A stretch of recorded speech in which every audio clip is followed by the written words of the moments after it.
Welcome boys and girls, Christine here with a discussion about Total War Warhammer 3 Immortal Empires. Creative Assembly has revealed what their plans going forward are going to be it in free updates, and they did give a bunch of details on what they're looking to do going forward, be it campaign AI, control, corruption, ancillaries, those kind of things, among others. But they've also revealed what their next DLC is going to feature. At least one of the races and one of the legendary lords is going to be Dechala of Slaanesh. Now, there's a couple of interesting things about Dechala if you read the lore, and it kind of gives you a clue of what her campaign might be about, where she might start, those kind of things. In fact, in terms of starting position, I would expect Dechala to start in the northern Cast Wastes, in the area where you have a minor Khorne faction and a minor Slaaneshi faction. So she's probably going to have to deal with that.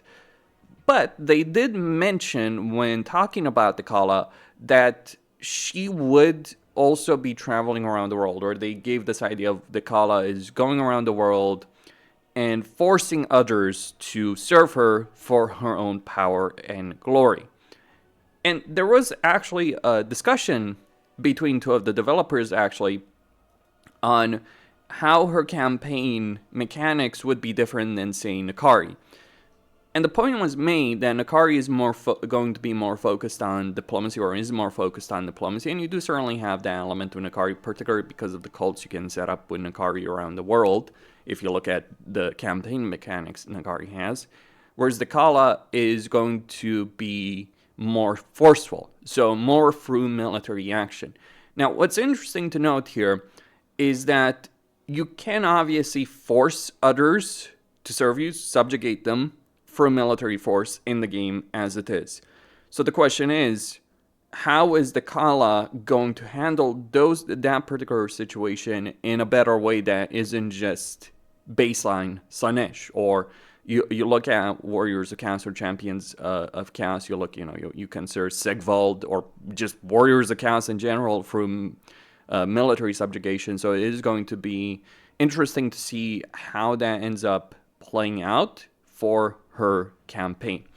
But I would say the most interesting things that they revealed weren't necessarily the things that they actually talked about. See, obviously there's a good amount of detail that they did provide. Like, they gave us a champion of Slaanesh, which I imagine is either going to be a lord or at the very least a hero, but I would expect a lord. They also revealed one of the units, a cavalry unit, which, siege situation being what it is, we'll see. I would have liked more detail on how they're going to improve the Slaaneshi campaign situation, because there's just various issues. Slaanesh does work, but the problem is it's not really fun to play Slaanesh in a lot of ways, because the unit roster favors you going down the path of Warriors of Chaos, chosen of Slaanesh, simply because, one, they're far more durable units in battle.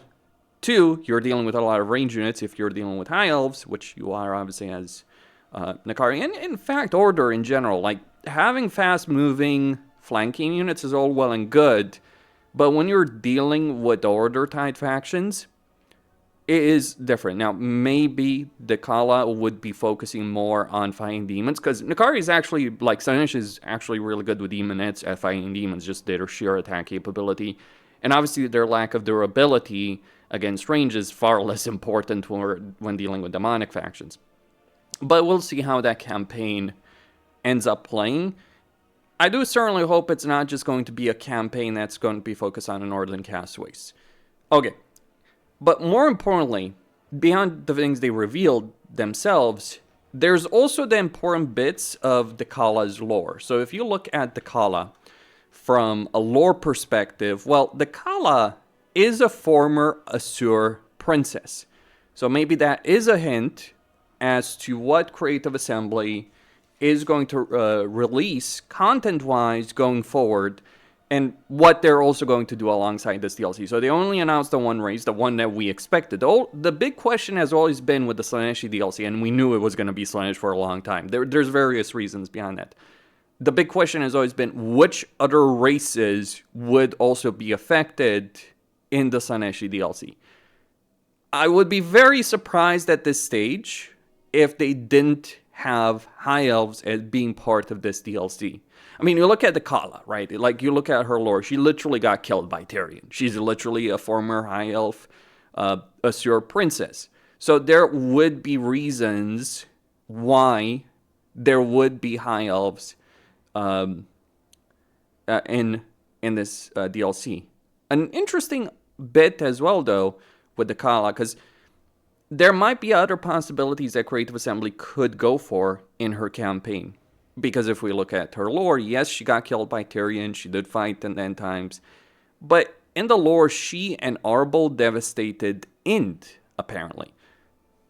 How exactly a Slaanesh and Khorne leader work together? Well, they probably competed against each other to prove who's the better one, right?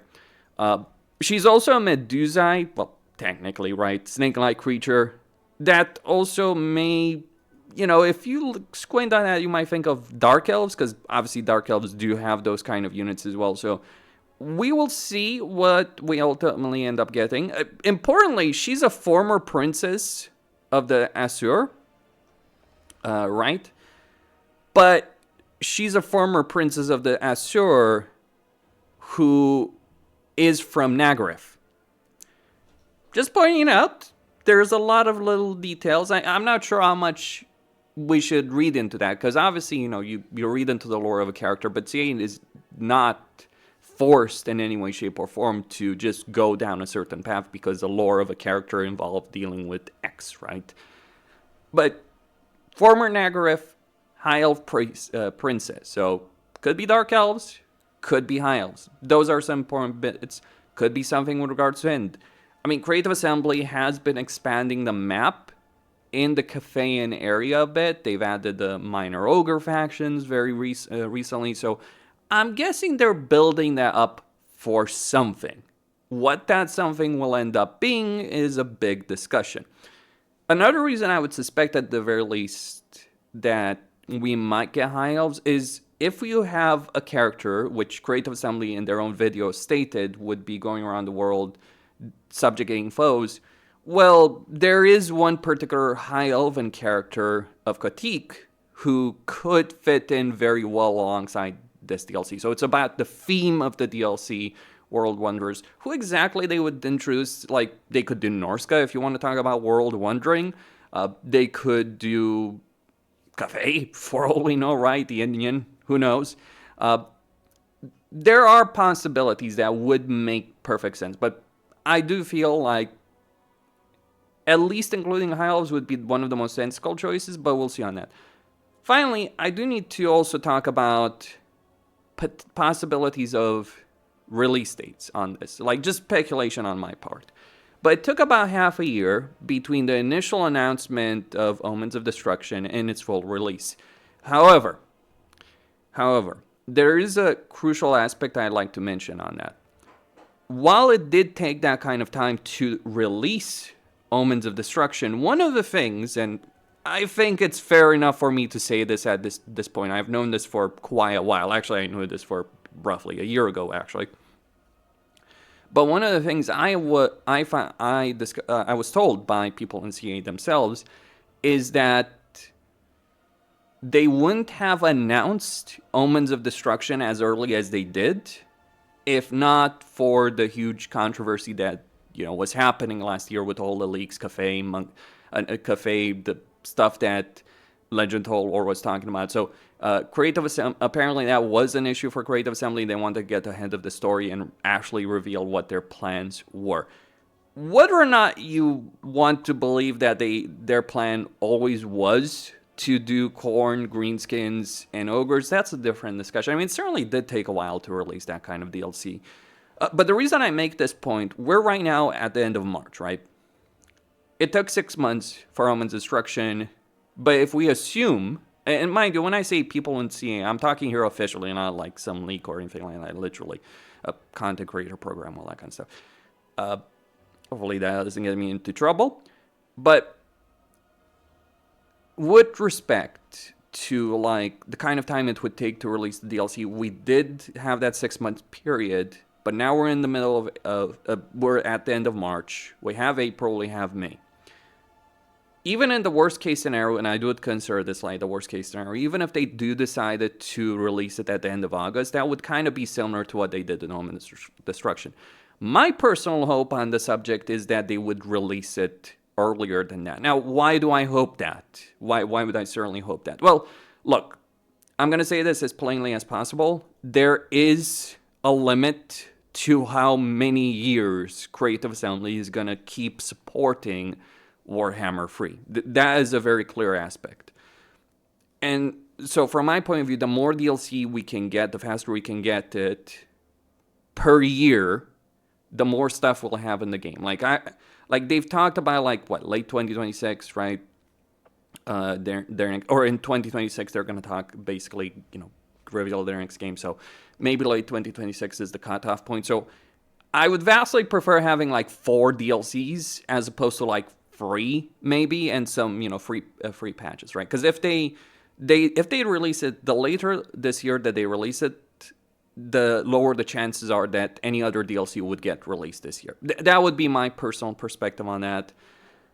I do think obviously Creative Assembly has had to go for a significant reorganization of their company after the debacle of Dynasties, after the debacle of Hyenas, after the debacle of Shadows of Change. And keep in mind, the consequences of those triple disasters, and I call it a triple disaster even, has had consequences to this day. Because, for instance, they obviously wouldn't have wanted to spend the time, effort, and energy required to rework Kislev. So those are some things I wanted to say on the subject. Let me know what you guys think on all of this. But yeah, we do have one Legendary Lord.